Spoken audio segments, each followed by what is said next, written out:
ये विलक्षण ग्रंथ प्राप्त हुआ। प्यारे देशवासियों, संविधान लागू होने के बाद के ये 75 वर्ष हमारे युवा गणतंत्र की सर्वांगीण प्रगति के साक्षी है। स्वाधीनता के समय और उसके बाद भी देश के बड़े हिस्सों में घोर गरीबी और भूखमरी की स्थिति बनी हुई थी, लेकिन हमारा आत्मविश्वास कभी डिगा नहीं। हमने ऐसे परिस्थितियों के निर्माण का संकल्प लिया जिनमें सभी को विकास करने का अवसर मिल सके। हमारे किसान भाई बहनों ने कड़ी मेहनत की और हमारे देश को खाद्यान्न उत्पादन में आत्मनिर्भर बनाया। हमारे मजदूर भाई बहनों ने अथक परिश्रम करके हमारा इंफ्रास्ट्रक्चर और मैन्युफैक्चरिंग सेक्टर का कायाकल्प कर दिया। उनके शानदार प्रदर्शन के बल पर आज भारतीय अर्थव्यवस्था विश्व के आर्थिक परिदृश्य को प्रभावित कर रही है। आज का भारत अंतर्राष्ट्रीय मंच पर नेतृत्व की स्थिति हासिल कर रहा है। संविधान में निर्धारित रूपरेखा के बिना ये व्यापक परिवर्तन संभव नहीं हो सकता था। हाल के वर्षों में आर्थिक विकास की दर लगातार ऊंची रही है, जिससे हमारी युवाओं के लिए रोजगार के अवसर पैदा हुई है। किसानों और मजदूरों के हाथों में अधिक पैसा आया है तथा बड़ी संख्या में लोगों को गरीबी से बाहर निकाला गया है। साहसिक और दूरदर्शी आर्थिक सुधारों के बल पर आने वाले वर्षों में प्रगति की ये रफ्तार बनी रहेगी। समावेशी विकास हमारी प्रगति की आधारशिला है, जिससे विकास का लाभ व्यापक स्तर पर अधिक से अधिक देशवासियों तक पहुंचता है। सरकार द्वारा वित्तीय समावेशन को सर्वोच्च प्राथमिकता दी जा रही है।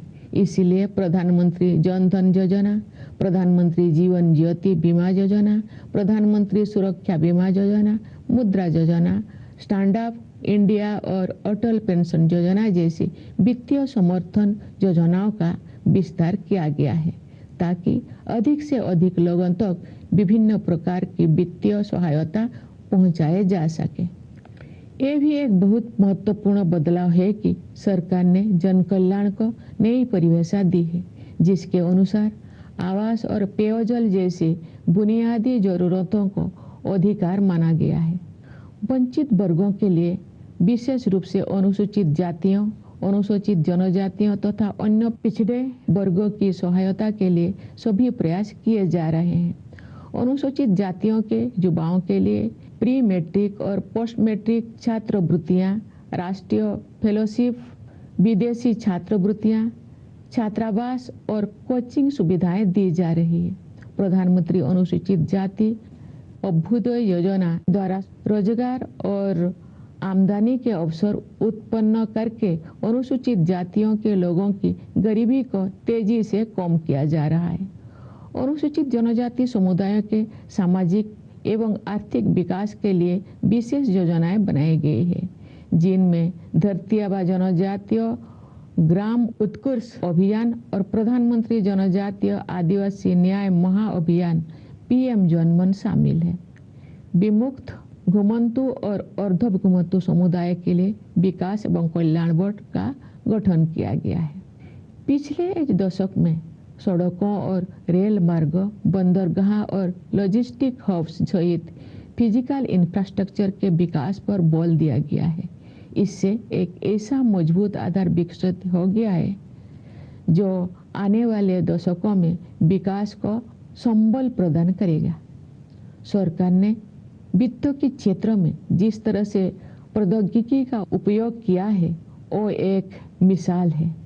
डिजिटल भुगतान को विभिन्न विकल्पों के साथ साथ प्रत्यक्ष लाभ हस्तांतरण की प्रणाली ने समावेशन को बढ़ावा दिया है, जिससे बड़ी संख्या में लोगों को फॉर्मल सिस्टम में शामिल किया जा सका है। इसके कारण सिस्टम में अभूतपूर्व पारदर्शिता भी आई है। इस प्रक्रिया में कुछ वर्षों के दौरान ही हमने एक ऐसा मजबूत डिजिटल पब्लिक इंफ्रास्ट्रक्चर विकसित कर लिया है जो विश्व की श्रेष्ठतम संरचनाओं में से एक है। इंसॉल्वेंसी एंड बैंक्रप्सी कोड जैसा साहसिक उपायों के परिणाम स्वरूप बैंकिंग व्यवस्था अब अच्छी स्थिति में आ गई है। इससे शेड्यूल्ड कमर्शियल बैंकों की नॉन परफॉर्मिंग एसेट्स में काफ़ी कमी आई है। प्यारे देशवासियों, वर्ष 1947 में हमने स्वाधीनता प्राप्त कर ली थी, लेकिन औपनिवेशिक मानसिकता के कई अवशेष लंबे समय तक विद्यमान रहे। हाल के दौर में उस मानसिकता को बदलने के ठोस प्रयास हमें दिखाई दे रही है। ऐसे प्रयासों में Indian penal code, criminal procedure code और इंडियन एविडेंस एक्ट के स्थान पर भारतीय न्याय संहिता, भारतीय नागरिक सुरक्षा संहिता और भारतीय साक्ष्य अधिनियम को लागू करने का निर्णय सर्वाधिक उल्लेखनीय है। न्याय शास्त्र की भारतीय परंपराओं पर आधारित इन नए अधिनियमों द्वारा दंड के स्थान पर न्याय प्रदान करने की भावना को आपराधिक न्याय प्रणाली के केंद्र में रखा गया है। इसके अलावा इन नए कानूनों में महिलाओं और बच्चों के विरुद्ध अपराधों पर काबू पाने को सर्वोच्च प्राथमिकता दी गई है। इतने बड़े पैमाने पर सुधार के लिए साहसपूर्ण दूरदर्शिता की आवश्यकता होती है। देश में चुनाव को एक साथ संपन्न कराने के लिए संसद में पेश किया गया विधेयक एक और ऐसा प्रयास है जिसके द्वारा सुशासन को नए आयाम दिया जा सकते हैं। एक राष्ट्र एक चुनाव की व्यवस्था से शासन में निरंतरता को बढ़ावा मिल सकता है। नीति निर्धारण से जुड़े निष्क्रियता समाप्त की जा सकती है। संसाधनों की अन्यत्र खर्च हो जाने की संभावना कम हो सकती है तथा वित्तीय बोझ को कम किया जा सकता है। इनके अलावा जन हित में अनेक अन्य लाभ भी हो सकते हैं। हमारे सांस्कृतिक विरासत के साथ हमारे जुड़ाव और अधिक गहरा हुआ है। इस समय आयोजित हो रहे प्रयागराज महाकुंभ को उस समृद्ध विरासत की प्रभावी अभिव्यक्ति के रूप में देखा जा सकता है।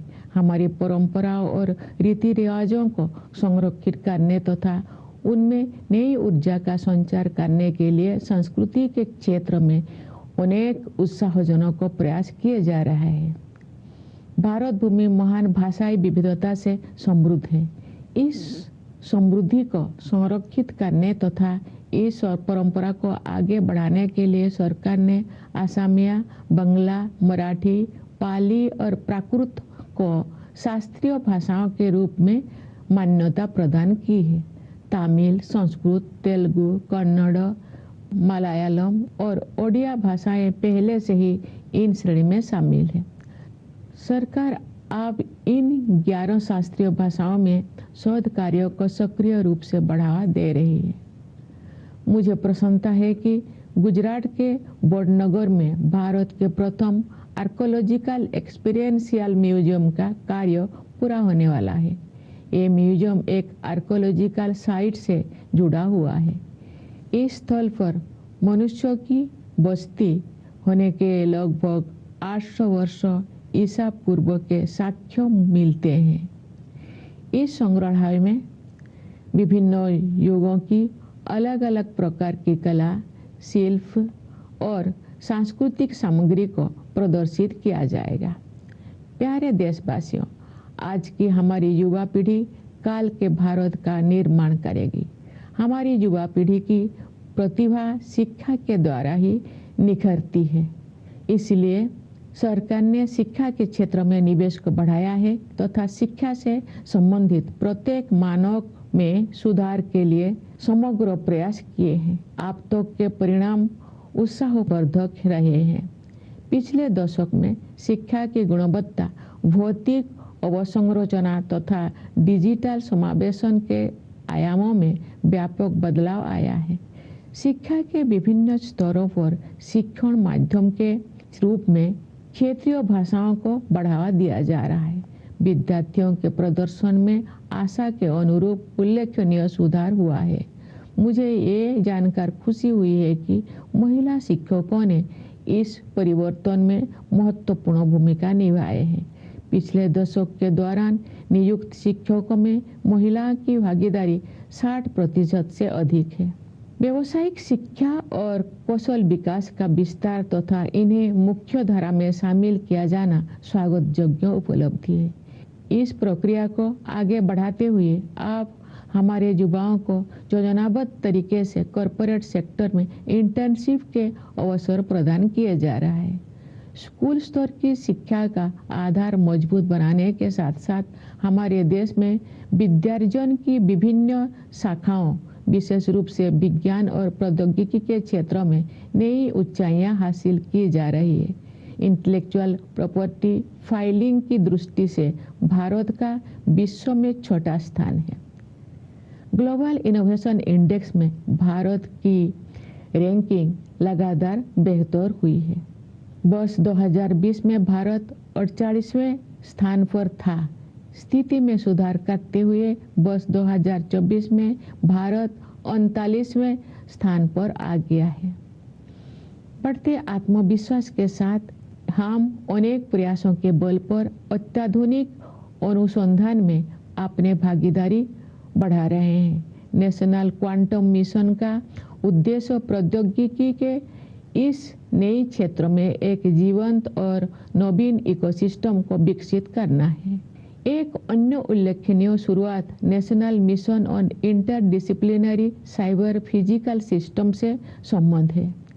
इसके तहत artificial intelligence, machine learning, robotics और साइबर सिक्योरिटी जैसे अनेक उन्नत प्रौद्योगिकियों पर कार्य करने की योजना है। इन प्रौद्योगिकियों को कुछ समय पहले तक फ्यूचरिस्टिक समझा जाता था, लेकिन अब ये तेजी से हमारे दैनिक जीवन का हिस्सा बनती जा रही है। जीनोम इंडिया प्रोजेक्ट प्रकृति के रहस्यों की खोज का एक रोचक अभियान तो है ही, ये भारतीय विज्ञान के इतिहास में एक निर्णायक अध्याय भी है। इसके प्रमुख कार्यक्रम के तहत इसी महीने 10,000 भारतीयों की जीनोम सीक्वेंसिंग को अनुसंधान के लिए उपलब्ध कराया गया है। ज्ञान के नए आयामों को खोलने वाले ये परियोजना बायोटेक्नोलॉजी रिसर्च में नई मार्ग प्रशस्त करेगी तथा सार्वजनिक स्वास्थ्य सेवा प्रणाली को भी मजबूत बनाएगी। भारतीय अंतरिक्ष अनुसंधान संगठन ने हाल के वर्षों में अंतरिक्ष विज्ञान के क्षेत्र में बहुत बड़ी उपलब्धियां हासिल की है। इस महीने इसरो ने अपने सफल स्पेस डॉकिंग एक्सपेरिमेंट से देश को एक बार फिर गौरवान्वित किया है। भारत अब विश्व का चौथा देश बन गया है जिसके पास ये क्षमता उपलब्ध है। एक राष्ट्र के रूप में हमारा बढ़ता आत्मविश्वास खेलों के क्षेत्र में भी दिखाई देता है। हमारे खिलाड़ियों ने सफलता के प्रभावशाली अध्याय रचे हैं। पिछले वर्ष हमारे खिलाड़ियों ने ओलंपिक खेलों में अच्छा प्रदर्शन किया है। पैरा ओलंपिक खेलों में हमने अपना अब तक का सबसे बड़ा दल भेजा जिसने अब तक का सर्वश्रेष्ठ प्रदर्शन किया। फीडे शतरंज ओलंपियाड में हमारे खिलाड़ियों ने विश्व समुदाय को अपने प्रदर्शन से प्रभावित किया तथा पुरुषों और महिला खिलाड़ियों ने स्वर्ण पदक जीते। वर्ष 2024 में डी गुकेश ने अब तक का सबसे कम उम्र का विश्व चैंपियन बनकर इतिहास रच दिया। देश भर में जमीनी स्तर पर प्रशिक्षण सुविधाओं में बहुत सुधार हुआ है और इसके बल पर हमारे खिलाड़ियों ने विजयी होकर हमें गौरवान्वित किया है। साथ ही उन्होंने अगले पीढ़ी को और भी ऊंचे लक्ष्य प्राप्त करने के लिए प्रेरित किया है। विदेशों में रहने वाले हमारे भाई बहनों ने हमारी संस्कृति और सभ्यता के सबसे उज्जवल पक्षों को विश्व के विभिन्न हिस्सों में पहुंचाया है और अनेक क्षेत्रों में अपनी उपलब्धियों से हमें गौरवान्वित किया है। उन्होंने हमेशा स्वयं को भारत की गौरव गाथा से जोड़े रखा है। जैसा कि मैंने इसी महीने प्रवासी भारतीय दिवस के अवसर पर कहा था, वर्ष 2047 तक विकसित भारत के निर्माण में प्रवासी भारतीयों की सक्रिय और उत्साहपूर्ण भागीदारी पर मुझे पूरा भरोसा है। प्यारे देशवासियों, विभिन्न क्षेत्रों में महत्वपूर्ण और उल्लेखनीय प्रगति के बल पर हम अपना सिर ऊंचा करके भविष्य की ओर कदम बढ़ा रहे हैं। हमारे युवा, विशेषकर हमारी बेटियां, देश के उज्जवल भविष्य का निर्माण करेगी। जब हम अपनी स्वतंत्रता की शताब्दी मना रहे होंगे, तब के भारत का उज्जवल भविष्य हमारे युवाओं के सपनों में आकार ले रहा है। और जब आज के बच्चे वर्ष 2050 की 26 जनवरी के दिन राष्ट्रध्वज को सलामी दे रहे होंगे, तो वे अपनी अगली पीढ़ी को ये बता रहे होंगे कि हमारा देश